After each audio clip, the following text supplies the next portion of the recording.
I've had a really interesting week. Just looking into my own addictions and finding out about new addictions I have and starting to tie them all together from, I guess, an addict's point of view. So originally I was just gonna go to a Overeaters Anonymous meeting and just work on my food addiction because that was going out of control. But through one of the people there, I found out there's this other group called Codependence Anonymous, and she felt like it would be really relevant for me because I seem to have um, this habit of grabbing on to people I like and not being able to let go, even if they don't really like me back.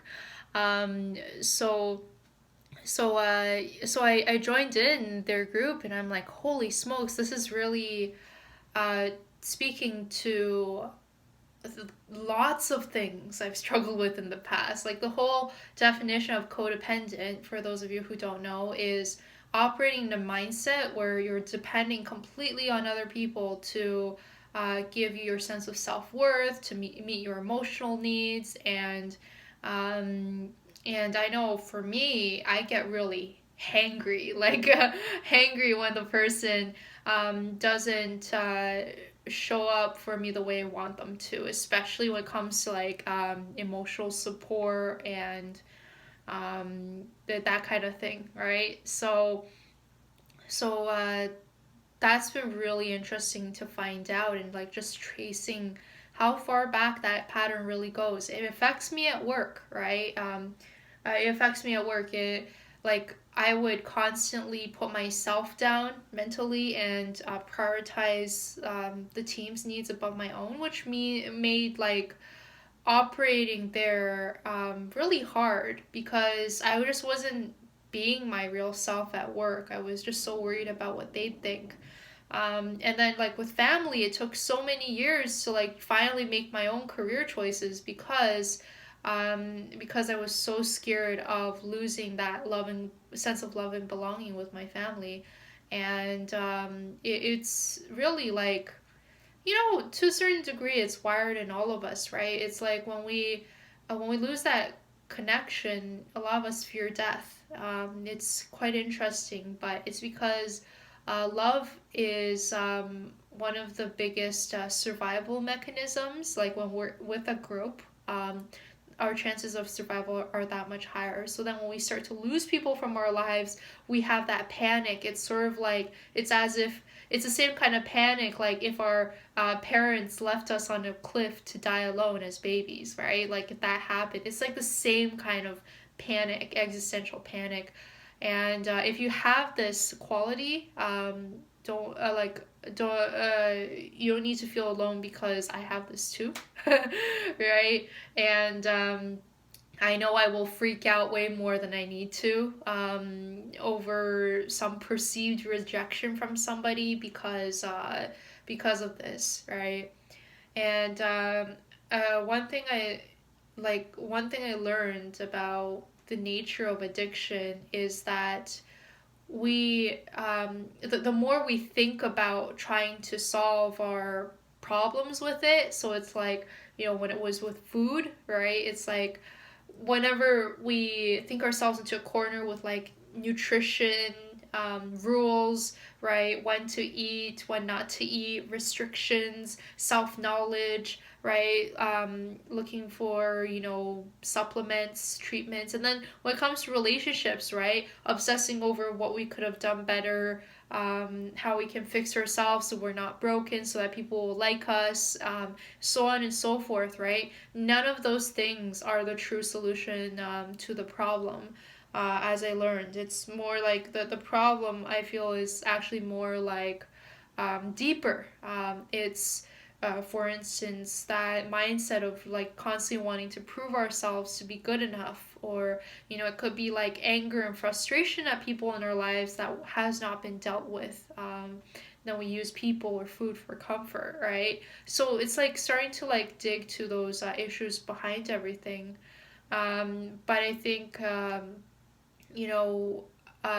thing I'm learning from the AA, they're essentially like they're basically like the Alcoholics Anonymous group, and the 12-step program, kind of like branching off into different addictions. So that we have this Overeaters Anonymous support group, we have a Codependence Anonymous support group, and it runs on the same principles. And the part that I think many people struggle to wrap their head around is this idea that, oh, if we connect, if we enlarge our spiritual lives, if we connect with a higher power, or at least a power greater than ourselves alone, then we can beat our addictions. And it's kind of contrary to like all the other stuff that our culture is telling us, figure it all on your own, willpower works, you gotta be a man, you gotta toughen up, you gotta like get your habits in place, be responsible for everything. It is a lot of pressure to put on ourselves, and especially when addiction is one of those things where we kind of just like literally, like alcoholic after alcoholic has thought that they could solve the problem with willpower, but there always comes a point where there's a lapse of judgment, and they're like, oh, as long as I have my whiskey in milk and have it on a full stomach, I'll be fine. Don't worry. I won't succumb to this addiction. And then they drink it, and then like pretty soon they're on a drinking binge, and then they end up in the hospital yet again with like worse health condition they were at before. So many alcoholics have been like, brought to their knees by their addiction, like just completely ruined, like physically and mentally, before they start to accept that, okay, I need the help of others, and maybe I need to pray to a higher power. Like, whatever that higher power looks like, doesn't have to be God, could be like a symbol, could be like something you make up in your head, right? But just the idea that, okay, rather than binging or indulging, I'm going to like make another prayer. I'm going to call my helpers in the program. I'm going to lean on other people for support, and to not go through it all alone, because that's, you know, expecting ourselves to operate when our brains literally, there are some, blank spots of honest insanity, right? Where it's like, no matter how many self commitments we make, yeah, no matter how many New Year's resolutions we make, we will slip like mad, right? So, coming back to ourselves there. Um, yeah, I wanted to mention that. So like the higher power thing is something I'm willing to give a shot, because I'm like at the end of my rope when it comes to willpower. Like I had such terrible anger towards a friend I fell in love with because he wasn't meeting my needs, but it was like terrible to the point of like I never wish to put that on him or another person ever again, right? I want to recover. I want to truly not depend on anyone, not just fake it, right?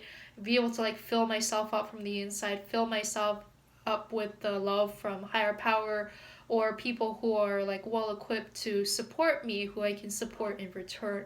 I don't want to keep, operating in that state anymore. So that's something I want to mention. And the more I dug into the nature of my addiction, the more I realized I'm still holding on to a lot of emotional baggage from my computer game addiction as a kid. It was like computer game, anime, and internet addiction, and also fiction addiction too, if you want to add that one there, right? And I still feel the same disempowering feelings from back then when I am indulging in either food or people, right? So um, it's it is, I feel it is a root cause of a lot of things for me. It has been the cause of a lot of shame um, in the past for me, because I would constantly feel like I'm not matching up to my own standards, much less my family's standards, and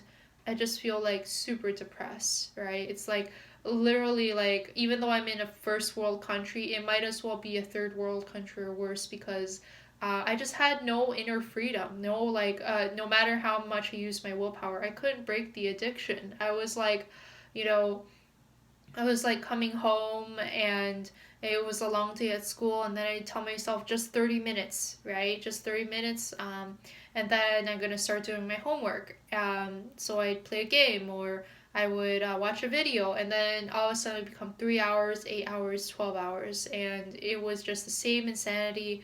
I'd do my lab report till like 2 or 5 a.m. in the morning. Then I'd like go back to school like half asleep, half insane, and repeat the cycle. That's what it was. That's what it was. It was like clearly like I felt like there really was a missing link in my brain. I knew what was the right thing to do, and I could not bring myself to do it.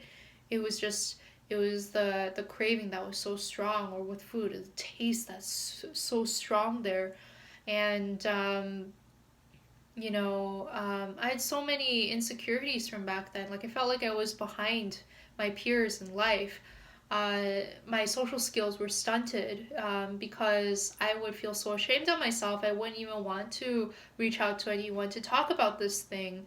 Or, I just assumed that, oh, who would want to hang out with a loser like me who can't even control her own life, who plays games all day, who is in some fantasy world and has messy hair, right? Not well kept, unkempt, basically.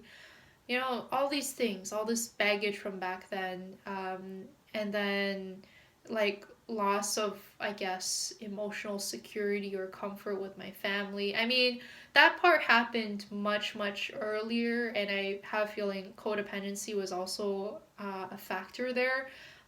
It was, uh, it was like that habit I had of comparing myself with my family, feeling like I fell short. Like, on one hand, these are the immigrants who have worked hard their seemingly their whole life and studied hard and scrimped and saved. My grandparents had went through the Chinese-Japanese War, right? Like lots and lots of hardships, and then they finally came over here for a better life, try to give me a better life, and I so wanted to live by that same spirit of integrity and responsibility, and discipline, and I found that I just couldn't do it. And because of that, I was just so depressed, and like without even knowing that was the reason, I was like just so depressed. I did not feel like I belonged with the rest of my family. I felt like I couldn't lean on them for emotional support, and when it comes to computer game addiction, I mean, that's a first world problem. They wouldn't understand it. They keep feeding me like the willpower pill, and it just wouldn't work. And like, it all makes sense now. Like, they look at addicts across the board. It's just that moment, again, that moment of insanity where like the craving takes over, and then all logical thought kind of goes out the window, right? It's like it's like having like having a, let's say a person had addiction to jaywalking, they're continuing to hurt themselves, right? Getting hit by cars because they're jaywalking, right? It's the same insanity, right? So that was just like a theoretical story, but yeah, like that computer game addiction really, it got me into this instant gratification mindset. So like whenever I like a guy, with my codependency thing, right? Whenever I like a guy, I can like blow that fantasy out of proportion, right? I'll see them as so much better than they actually are. I'll see me and them as so much better fit of a couple than we actually are. And then when things don't work out, my reality just comes crashing down, and I go into like super depressive mode with suicidal thoughts, right? Not that I'd act on them at this point, but it's just like it's a really terrible experience. It's like losing my whole world within like 1 month. I have like literally I've experienced that before. Um, yeah, and like that same instant gratification mindset going into like you know food, right? Like it's like I want more chips, more chips. I can't stop thinking about those chips. I want more and more and more. And I'd feel like this, almost like this crazy person, just like getting such a high on my food, and then like feeling absolutely horrible about myself afterwards. um I've tried Weight Watchers. I've tried like uh I've read different books. I've obsessed over it to no end, and it's still the same result. right? And there's different levels of eaters, right? There's like, mild overeater, then there's like, you go to other extreme, it's like compulsive, addicted overeater. And that's the kind where like, no matter how many consequences there are, they just can't stop. And I'm probably not at that stage, but I'm certainly at a stage where I'm losing, like, I'm still really hurting myself by eating the amount I do. Like, my stomach, feels achy. My attention span is simply not there anymore. I feel as horrible as I did back when I was playing computer games, right? Maybe I don't need to feel this horrible, but it just like all adds up. That powerlessness, that feeling of being trapped, it all does add up. And often the messages in my head is like, shouldn't I be over this by now? Well, no, right? Like, uh, should I be over this by now? Like, all it took was a little bit of willpower. It could have prevented this slippery slope again. I'm not saying that willpower is a bad thing. Willpower can certainly serve us in a lot of situations, but I don't think it can be like the make like the thing we rely on all the time, because we will make mistakes. We're human. Um, right? We're highly emotional creatures, and with just that, trigger of loneliness or anger or resentment, we will go and like self medicate. And um, honestly, learning the stuff I've learned this past week has been so mentally freeing. I feel that in this community of addicts, I can finally find myself again. Like, these are the people who I feel that I can go and talk to without seeming like a crazy person. To other people, they might be like, "Oh, come on, just get over it already. Like, why aren't you like rational about this kind of thing, right?" But with addicts, I feel that they understand. And so, like, to sum it all up, right? I think my thing is really like probably like codependency from a very young age, wanting to fit in with my tribe and finding out that I didn't really or couldn't really, and then having like computer game addiction, really, uh, really feed that sense of powerlessness and being trapped, and wanting to escape to games to feel powerful again and to get a leg up over my family, which I couldn't really. And then like food addiction, just making things a lot worse. Uh, you know, Food addiction making things worse, and yeah, like codependency now. So yeah, it's a bunch of issues kind of like feeding together, and I just realized like, yeah, my Asian family really wanted me to eat a lot growing up, so there was already that chronic habit of overeating. Right, they'd want me to finish the food on the table, and they'd be happy when I would keep eating and keep growing. Right, it's like happy grandma chef, right? But ultimately it was not healthy for me, and I still need to keep working at not caving into the pressure to eat certain foods, especially that are not good for me. So yeah, it's been quite a journey. It's been quite a journey, and I'm really looking forward to share with you more of my insights on these addictions over the next few weeks. But until then, see you around. Comment if you relate, if you've got multiple addictions as well. Let's get through these things together. And I would highly, highly recommend the Addicts Anonymous support groups out there. Um, yeah, their help is free, and their community support is fantastic. Like, within 30 minutes of attending their meeting, right, you can attend any of those meetings. Happens multiple times during the week, right? They like within 30 minutes of them, like, usually, one or two people will reach out to me and welcome me to the group and get me set up. So it is really fantastic. But anyways, yeah, I've talked for a while. Thank you so much, and yeah, see you around.